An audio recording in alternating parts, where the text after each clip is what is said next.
رمضان اللہ کی رحمت کے ساتھ ہم پر سایہ فگن ہے، اور یہ مہینہ اس مہینے کے بہت سے نیک اور مبارک اعمال ہیں، جن میں سے اہم ترین عمل روزے کو کہا جاتا ہے۔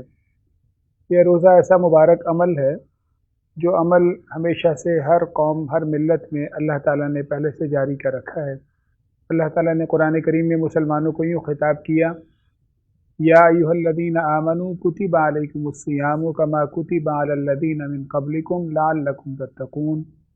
اے ایمان والو، تم پر روزے فرض کر دیے گئے ہیں جیسا کہ تم سے پہلی قوموں پر فرض کر دیے گئے تھے۔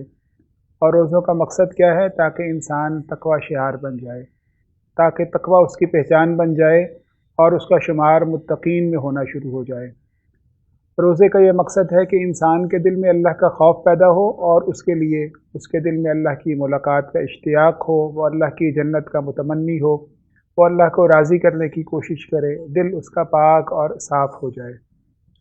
ہمارے نیک اعمال سے ہمارے رب کو تو کوئی فائدہ نہیں پہنچتا، بلکہ رب کو اس سے جو بات ہمارے انسانوں سے جو بات پہنچتی ہے وہ ہمارا تقوی ہے اور رب کی رضا ہے۔ اور یہ تقوی اور رضا بھی، اس کا بھی سراسر فائدہ ہمیں ہی ہوتا ہے، اس سے بھی اللہ کو کوئی فائدہ نہیں ہوتا، بلکہ یہ تقوی اور یہ سعادتیں ہماری دنیا اور آخرت کی نجات اور کامیابی کے لیے ضروری ہیں۔ اللہ تعالیٰ نے جیسا کہ قربانی کا جب فلسفہ بیان کیا تو کہا کہ قربانی کے ساتھ نہ تو اللہ کو خون پہنچتا ہے نہ گوشت پہنچتا ہے، اللہ کو تو تقوی پہنچتا ہے۔ لن ینال اللہ لحومها ولا دماؤها۔ اور میں یا آپ ہم سب جو بھی کام کرتے ہیں ان کاموں کا مقصد سراسر اپنے فائدے کے لیے یہ مقصد ہے۔ اللہ قرآن کریم میں کہتے ہیں، من جاہد فانما یجاہد لنفسہ۔ جو انسان محنت کرتا ہے وہ سراسر اپنے لیے محنت کرتا ہے۔ ان اللہ لغنی عن العالمین۔ اللہ کو تو دنیا جہاں سے کوئی بھی سروکار نہیں۔ ایک حدیث بڑی ہی عظیم حدیث قدسی ہے، جس میں اللہ تعالیٰ یہ بات کہتے ہیں کہ کائنات کے سب لوگ مل کر اللہ کی بندگی کریں، اور سب سے متقی انسان، سب سے متقی شخصیت کی طرح ہو جائیں، ہر کام وہ اتنا بہترین کریں جس سے بہتر کی توقع نہیں کی جا سکتی، اس سے بھی اللہ کی کبریائی میں کوئی اضافہ نہیں ہوتا۔ تو یہ تقوی ہو یا سعادتیں ہو، یہ ساری سراسر ہمارے فائدے کے لیے ہیں۔ اس تقوی کا سب سے بڑا نتیجہ جو ہے وہ اللہ کی طرف سے اس کی رضا اور آخرکار جنت کا حصول ہے۔ جیسا کہ اللہ تعالیٰ نے قرآن کریم میں یہ بات کہی ہے کہ ہر انسان کو جہنم میں پل صراط سے گزرنا ہے، متقی لوگوں کو بھی گزرنا ہے، مومنوں کو بھی، کافروں اور فاسقوں کو بھی گزرنا ہے، اور وہاں سے گزرنے کے بعد جو پل صراط بال سے بھی زیادہ باریک ہے، وہاں سے گزرنے کے بعد اللہ کامیاب کن کو کریں گے، کون کامیابی سے اس کو عبور کر پائیں گے؟ اللہ قرآن کریم میں کہتے ہیں، وَإِن مِّنكُمْ إِلَّا وَارِدُهَا۔ ہر ایک نے وہاں سے گزرنا ہے، یہ طے شدہ بات ہے۔ ثُمَّ نُنَجِّي الَّذِينَ اتَّقَوْا وَنَذَرُ الظَّالِمِينَ۔ ہم نے نجات وہاں سے ان کو دینی ہے جو تقوی اختیار کرنے والے ہوں گے، جن کا کام جو ہے وہ تقوی، جن کا مقصد اور منزل اللہ کی رضا اور اللہ کی اطاعت کرنا ہوگا۔ اللہ نے تقوی اختیار کرنے والوں کو دنیا میں بھی سعادتیں دی ہیں، دنیا میں بھی ان کو جنت کا وعدہ کیا ہے، اور آخرت میں بھی ان سے جنت کا وعدہ ہے۔ اور آخرت کی جنت اللہ نے قرآن کریم میں یہ کہا ہے، تِلْكَ الْجَنَّةُ الَّتِي نُورِثُ مِنْ عِبَادِنَا مَنْ كَانَ تَقِيًّا۔ یہ جنت ہم نے اس کا وارث ان لوگوں کو بنایا ہے ہمارے بندوں میں سے جو تقوی شعار ہوں، جن کا مقصد اللہ کو راضی کرنا ہو، گناہوں سے وہ بھاگتے ہوں اور رب کی رضا کے وہ متمنی ہوں۔ تو یہ تقوی ہی بنیادی وہ مقصد ہے جو اللہ نے روزے سے ہمارے لیے پیش نظر رکھا ہے۔ جس جنت کا اللہ نے ہمیں وعدہ دیا ہے، جو روزہ رکھنے والا تقوی کے بعد دنیا اور آخرت کی جنت کا متمنی ہوتا ہے، وہ کیسی جنت ہے؟ اور کس جنت کے بارے میں اللہ نے یہ بات کہی؟ جب رمضان کے بارے میں نبی صلی اللہ علیہ وسلم نے کہا کہ رمضان وہ مہینہ ہے جس میں جنت کے سارے دروازے کھول دیے جاتے ہیں۔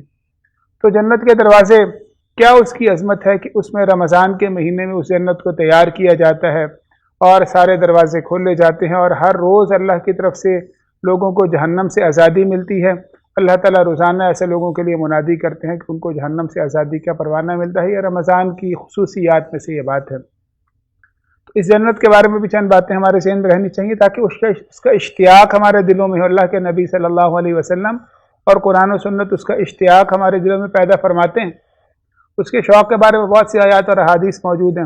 ایک بار اللہ کے نبی صلی اللہ علیہ وسلم نے کہا کہ دنیا جہاں کی جتنی بھی نعمتیں ہیں، پوری کی پوری دنیا کی ساری نعمتیں اکٹھی کر دی جائیں تو وہ نعمتیں اتنا بھی اضافہ نہیں کرتی، ان کا مقابلہ جنت کے مقابلے میں اتنا سا فرق بھی نہیں ڈالتی جتنا زمین میں ایک سوئی ڈالی جائے اور سوئی کو زمین سے باہر نکالا جائے تو جتنا وہ سوئی کے ساتھ پانی لگتا ہے، وہ سوئی کے ساتھ لگنے والا پانی دنیا کی نعمتیں ہیں، اور جتنا بہت بڑا سمندر اس میں بے پناہ پانی ہے وہ ساری جنت کی نعمتیں، یعنی جنت اس قدر عظیم ہے کہ اس میں سے دنیا میں بہت ہی کم انسانوں کو دیا گیا ہے۔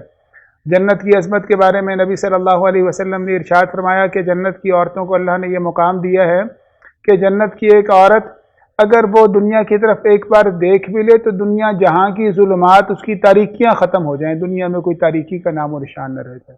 پھر نبی صلی اللہ علیہ وسلم نے اسی حدیث میں کہا کہ جنت کی ایک عورت اگر اس کا دوپٹہ جو ہے وہ دنیا میں آ جائے تو اس کی خوشبو سے دنیا میں بدبو کا خاتمہ ہو جائے، پوری دنیا لہلہا اٹھے خوشبو کے ساتھ۔ یہ صحیح فرمان ہے آپ صلی اللہ علیہ وسلم کا۔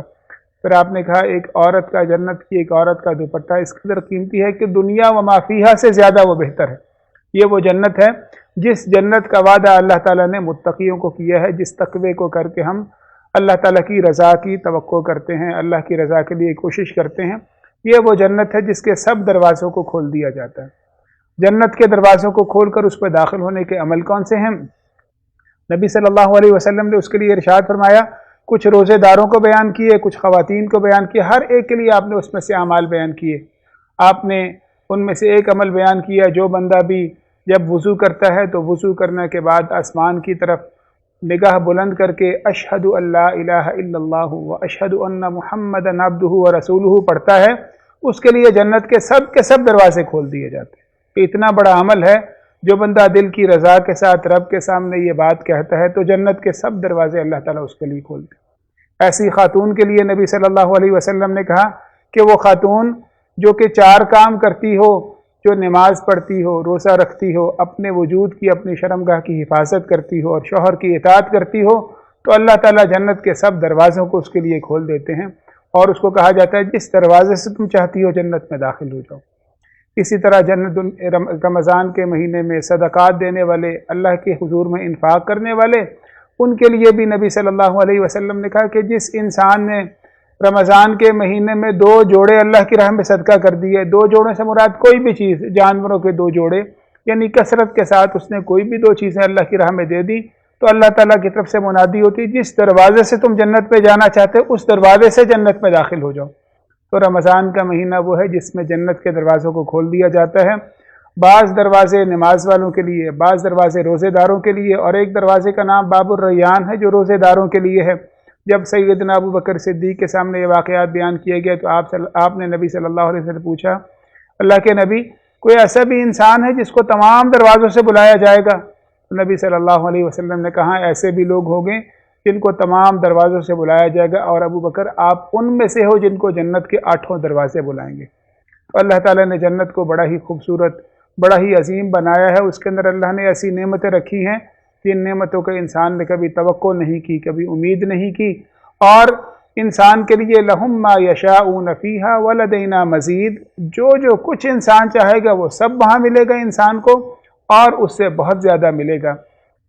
اللہ کے نبی صلی اللہ علیہ وسلم کا ایک فرمان بڑا ہی اہم ہے۔ آپ نے کہا کہ جو جنت کا متلاشی ہے، جو کسی منزل کا راہی ہے، وہ اس کے لیے محنت کرتا ہے، اور جو محنت کرتا ہے وہ منزل کو پاتا ہے۔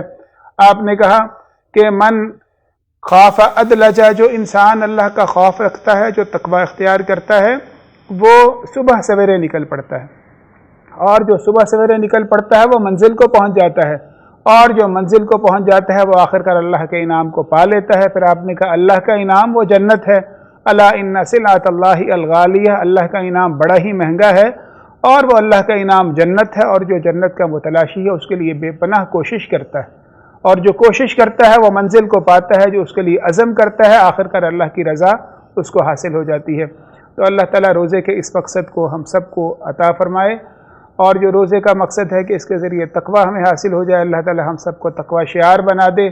یہ تقوی ہی انسان کے لیے بڑی سعادت کی بات ہے۔ وآخر دعوانا ان الحمدللہ رب العالمین۔ زندگی شعور سے، الحکمہ international. For donation, account number 059292913100271, branch code 0727, account title حافظ شفیق الرحمان MCB